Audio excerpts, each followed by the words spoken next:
"You don't belong here." Not a question, not even said loudly. Just 4 words, dropped like a verdict across a quiet waiting room in downtown Winnipeg, in the middle of a Tuesday afternoon in February, when the snow outside was coming down sideways and nobody in their right mind wanted to be anywhere but somewhere warm. The man who said it was named Conrad Ellsworth. He was the head of patient services at the Hartwell Private Medical Center on Portage Avenue. Not a doctor, not a nurse, not anyone who had ever actually helped a sick person in his entire career, but the kind of man who had spent 22 years learning exactly how much power a lanyard and a title could give you if you wore them both with enough confidence. Conrad Ellsworth was 54 years old, had a firm handshake, a membership at the Granite Curling Club, and an absolute, unshakable belief that he could read a room, read a situation, read a person. He was reading one now. The man sitting in the waiting area near the window, the good chairs, the ones with the upholstered armrests near the north-facing glass, was someone Conrad Ellsworth had not placed yet, and that bothered him. This was his building. He knew the faces here. The board members, the donors, the consultants who billed $600 an hour, and always had the same brand of rolling suitcase. He knew who was supposed to be sitting in those chairs. This man was not supposed to be sitting in those chairs. He was black, somewhere in his 50s, with close-cropped gray at his temples and the kind of stillness about him that some people mistake for vacancy. He was wearing a dark coat, good wool, if you knew what you were looking at, which Conrad Ellsworth did not, and he had a leather satchel resting across one knee. He wasn't on his phone. He wasn't reading anything. He was simply sitting, looking out the window at the snow, with the calm particular to people who have spent a great deal of time learning how to wait without letting waiting cost them anything.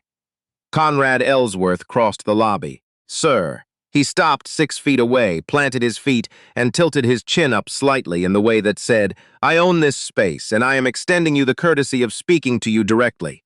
Can I help you?" The man turned from the window. His eyes were dark and unhurried. "I'm fine, thank you." "Are you here for a service appointment?"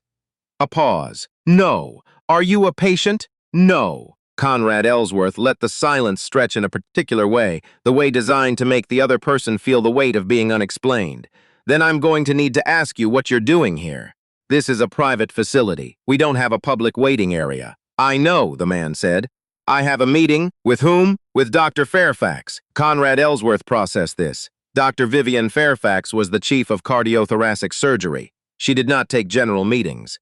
She had a department coordinator and a personal assistant, and a schedule that was managed like air traffic control. The idea that this man, sitting here in the lobby unannounced, not checked in, not registered, had a meeting with Vivian Fairfax struck Conrad Ellsworth as approximately as plausible as the man claiming he had a meeting with the Prime Minister. "I see," he said. "And your name?" "Nwosu," the man said. "Emeka Nwosu." Conrad Ellsworth didn't write it down. He was already deciding what to do, and writing it down wasn't part of it. "Mr. Nwosu, I'm going to need to ask you to come with me. I'm quite comfortable here. This seating area is for confirmed guests of the facility. If you'd like to wait, there's a public atrium on the ground floor on the south side of the building." Emeka Nwosu looked at him for a moment, not with anger, not with indignation, with the specific quality of attention that belongs to people who have heard this particular song before and simply want to note, one more time, exactly who is singing it. "I was told to wait here," Emeka Nwosu said. "By your front desk, when I arrived. 18 minutes ago." Conrad Ellsworth glanced toward the reception desk, where a young woman named Lee was suddenly very interested in her computer screen. He turned back. "There may have been a miscommunication," he said, "but I'm going to have to ask you to come with me regardless." The waiting room had gone quiet, the way rooms go quiet when something invisible shifts in the air. There were 4 other people seated in the lobby, a woman in her 60s reviewing a tablet, 2 men in suits speaking in low voices near the coffee station, and a younger woman who had been flipping through a magazine and was now not flipping through anything. None of them said a word. None of them looked up. That particular kind of not looking is its own statement. Emeka Nwosu stood. He was taller than Conrad Ellsworth had estimated. He straightened his coat, lifted his satchel onto his shoulder, and looked at Conrad Ellsworth with an expression that was almost, but not quite, patience. "Lead the way," he said quietly. Conrad Ellsworth walked him toward the south corridor. He was already composing the explanation in his head. Individual in the lobby, unable to confirm appointment, escorted to the public area per protocol, when he became aware of footsteps behind him. Fast ones, heeled ones. He turned. Dr. Vivian Fairfax was walking toward them from the direction of the elevators. Vivian Fairfax was 50 years old and had the bearing of someone who had spent 3 decades being the most competent person in any room she entered and had simply stopped pretending otherwise. She was still in her surgical scrub cap. She'd come straight from the R, apparently. And she was looking not at Conrad Ellsworth but past him, at the man behind him, and her expression was doing something Conrad Ellsworth had never seen it do in 11 years of working in this building. It was relief. Emeka. She moved past Conrad Ellsworth like he was a piece of furniture. "I'm so sorry. I had a bleed in the oar that wouldn't close and I couldn't get word to you. Did they make you comfortable? Did Lee take care of you?" "Lay was excellent," Emeka Nwosu said, and his voice, when he was speaking to someone he was glad to see, was entirely different, warm, unhurried, carrying the faint lilt of Lagos in the consonants. "Your colleague here was in the process of relocating me." Vivienne Fairfax turned to look at Conrad Ellsworth. There are moments in a person's life when the floor beneath a long-held assumption quietly disappears. This was one of those moments for Conrad Ellsworth. He felt it, that specific internal lurch, though he would spend the next several weeks trying to convince himself he hadn't. "Conrad." Her voice was entirely level. That was somehow worse than if she'd raised it. "What were you doing?" Dr. Fairfax, I wasn't able to confirm the appointment, and this gentleman was in the guest waiting area without. "He was my guest," she said. "In the guest waiting area. I didn't have him registered. That is a clerical issue, not a security issue." She held his gaze for exactly as long as it takes to make a point without taking a scene, then turned back to Emeka Nwosu. "Come upstairs. I have the case files set up in the boardroom. We can talk while I eat something. I haven't had anything since 5 this morning." Emeka Nwosu fell into step beside her. As they passed the reception desk, Lee looked up and gave him a small, apologetic smile. He returned it without rancor. At the elevator, Vivienne Fairfax pressed the button and turned to him. "How long has it been since we were in the same city, Nairobi?" he said. "The WHO summit, 4 years. You've gone completely gray. You've gotten faster." She almost smiled. The elevator opened now. This is the part Conrad Ellsworth didn't know. Because Conrad Ellsworth, standing in the South Corridor with his lanyard and his assumptions and the slowly settling awareness that he had made a significant error in judgment, had never asked a single question before deciding what he was looking at. Emeka Nwosu was 56 years old.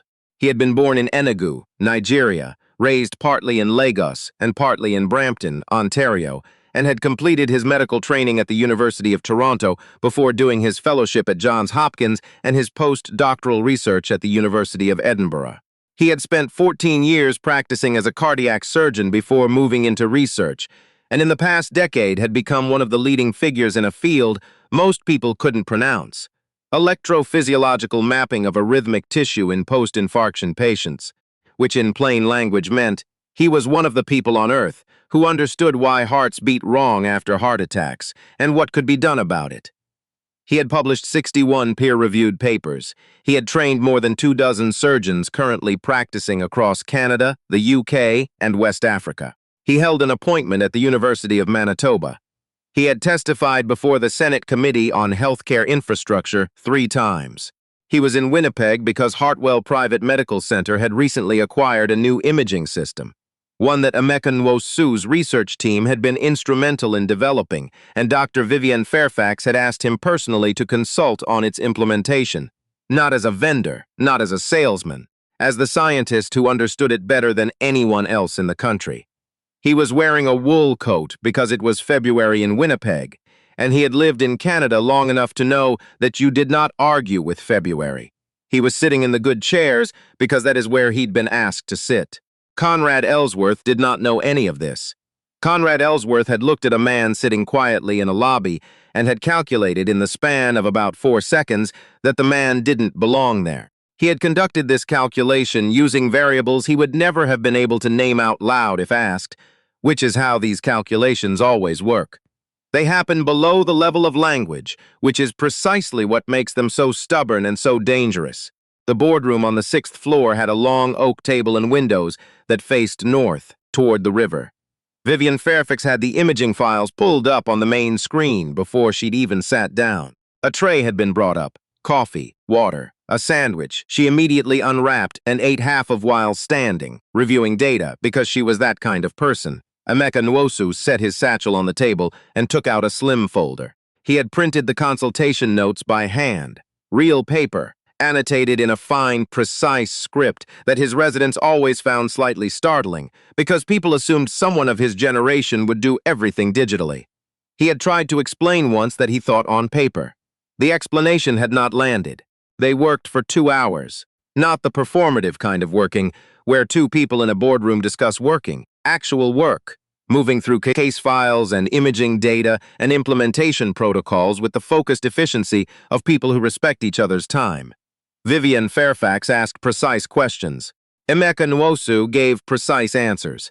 Occasionally, one of them would push back on the other, and the other would either hold their ground or concede, depending on who had the better argument. This is how productive disagreement works between people who are not competing with each other. At around 4 o'clock, there was a knock at the boardroom door. Lee, from reception, put her head in. She looked uncomfortable in the specific way of someone who has been sent to do something they didn't ask to do.